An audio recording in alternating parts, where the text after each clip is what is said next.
परम पूज्य दादा श्री ब्रह्मचर्य का पालन कैसे किया जाए, इसका प्रत्यक्ष मार्गदर्शन देते हैं। प्रश्नकर्ता: शादी करने की इच्छा ही नहीं होती मुझे। दादाश्री: ऐसा? तो शादी किए बिना चलेगा? प्रश्नकर्ता: हां, मेरी तो ब्रह्मचर्य की ही भावना है। उसके लिए कुछ शक्ति दीजिए, समझ दीजिए। दादाश्री: उसके लिए भावना करनी पड़ेगी। तू रोज बोलना कि हे दादा भगवान, मुझे ब्रह्मचर्य पालन करने की शक्ति दीजिए, और विषय का विचार आते ही निकाल देना, नहीं तो उसका बीज डल जाएगा। वह बीज यदि 2 दिन तक रहे तब तो मार ही डालेगा, फिर से उगेगा। इसलिए विचार आते ही उखाड़ दहकर फेंक देना, और किसी भी स्त्री पर दृष्टि नहीं गड्ढाना। दृष्टि आकृष्ट हो जाए तो हटा देना, और दादा को याद करके माफी मांग लेना। यह विषय आराधन करने जैसा ही नहीं। ऐसा भाव निरंतर रहे तो फिर खेत साफ हो जाएगा, और अभी भी हमारी निश्रा में रहे तो उसका सब कुछ पूरा हो जाएगा। मान लीजिए कि आइसक्रीम खाने के बाद आप चीनी वाली चाय पीते हैं।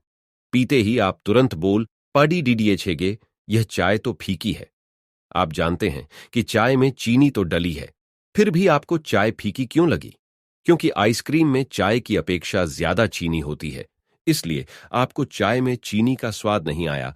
ऐसा ही अब्रह्मचर्य का है। एक बार आप विषय भोग से मिलने वाले आनंद की अपेक्षा ज्यादा आनंद की अनुभूति कर लेंगे तो उसके बाद कोई भी चीज या व्यक्ति आपके ब्रह्मचर्य पालन के निश्चय को हिला नहीं पाएगा। लेकिन यह कैसे संभव है?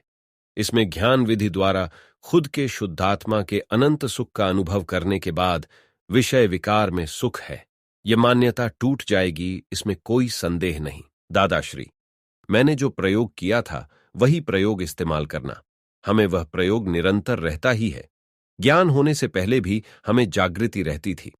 किसी स्त्री ने ऐसे सुंदर कपड़े पहने हों, 2000 की साड़ी पहनी हो, तो भी देखते ही तुरंत जागृति आ जाती है। इससे नेकेड, नग्न दिखता है। फिर दूसरी जागृति उत्पन्न हो तो बिना चमड़ी का दिखता है, और तीसरी जागृति में फिर पेट काट डालें तो भीतर आंतें नजर आती हैं। आंतों में क्या परिवर्तन होता है वह दिखता है।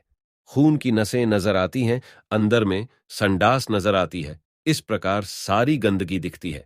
फिर विषय होता ही नहीं ना। इनमें आत्मा शुद्ध वस्तु है, वहां जाकर हमारी दृष्टि रुकती है। फिर मोह किस प्रकार होगा? जिस व्यक्ति के प्रति आपको आकर्षण होता हो उसके शुद्धात्मा को देखें। एक बार शुद्धात्मा देखा तो फिर उस व्यक्ति के प्रति आपको विकारी विचार नहीं आएंगे। प्रतिक्रमण और दृढ़ निश्चय, यह सेना तैयार रखनी पड्डी डेढ़ेगी। ज्ञानी पुरुष का निरंतर मार्गदर्शन और सानिध्य जरूरी है। यदि आप इस दर्शन दूर हो जाते हैं तो भी ब्रह्मचर्य का पालन करने में मुश्किलें आएंगी। जो ब्रह्मचर्य का पालन करना चाहता है उसे किसी भी व्यक्ति के सामने विकारी दृष्टि से नहीं देखना चाहिए। अपने मन, वचन और काया से आज तक जो भी अब्रह्मचर्य संबंधी गलतियां हुई हों उनका प्रतिक्रमण करें, और भविष्य में ऐसी गलतियां दोबारा ना हों ऐसा दृढ़ निश्चय करें। जो आपके ब्रह्मचर्य पालन के ध्येय में सहायक ना हो उनकी संगत में न रहें। अगर आप ऐसे लोगों के संग में ज्यादा दिन रहेंगे तो आपको पता ही नहीं चलेगा कि कब आप कुसंगत के चक्कर में पड़ गए। ऐसे लोगों के संग में रहें जो आपकी तरह ही ब्रह्मचर्य पालन की भावना रखते हों। आपके ब्रह्मचर्य के ध्येय के प्रति सिंसियर रहने में यह आपको सहायक होगा। इतना ही नहीं, बल्कि आपके अब्रह्मचर्य में स्लिप होने के चांसेस भी कम हो जाएंगे। प्रत्यक्ष ज्ञानी के संपर्क में रहें। उनसे जुड़े रहकर अपने ब्रह्मचर्य पालन के ध्येय की पूर्णाहुति के लिए उनसे निरंतर मार्गदर्शन प्राप्त करें। क्या आप जानते हैं, ब्रह्मचर्य के पालन में विश्लेषण एक महत्वपूर्ण स्टेप्स है, और अधिक जानकारी यहां प्राप्त करें। आप जो भोजन करते हैं वह भी ब्रह्मचर्य के पालन में एक महत्वपूर्ण भूमिका निभाता है, यहां और जानें।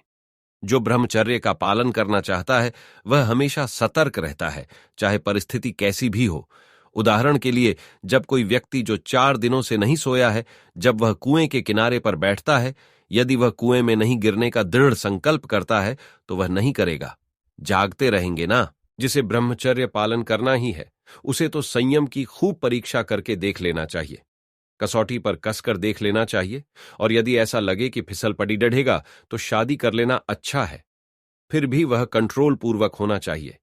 शादी करने वाली से कह देना पड्डी देगा कि मेरा ऐसा कंट्रोल पूर्वक का है। ब्रह्मचर्य पालन करने के इच्छुक लोगों के लिए दैनिक प्रार्थना। जिन्हें ब्रह्मचर्य पालन करने की भावना है उन्हें परम पूज्य दादा भगवान ने निम्नलिखित प्रार्थना रोज करने सलाह दी है।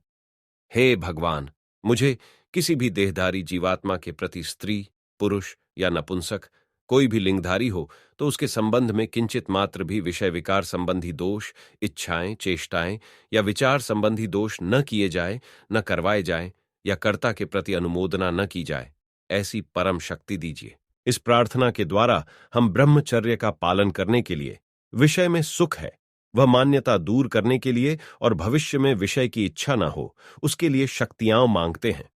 अब ब्रह्मचर्य के विचार आए, लेकिन ब्रह्मचर्य की शक्तियां मांगता रहें तो वह बहुत बड़ी बात है। ब्रह्मचर्य की शक्तियां मांगते रहने से किसी को 2 साल में, किसी को 5 साल में, लेकिन वैसा उदय आ जाता है। जिसने अब ब्रह्मचर्य जीत लिया उसने पूरा जगत जीत लिया। ब्रह्मचर्य वाले पर तो शासन देवी देवता बहुत खुश रहते हैं। विषय विकार में से बाहर निकलने के 4 स्टेप्स, विषय विकार में से छूटने के लिए आपको निम्नलिखित 4 स्टेप्स का अपनाने पड़ेंगे।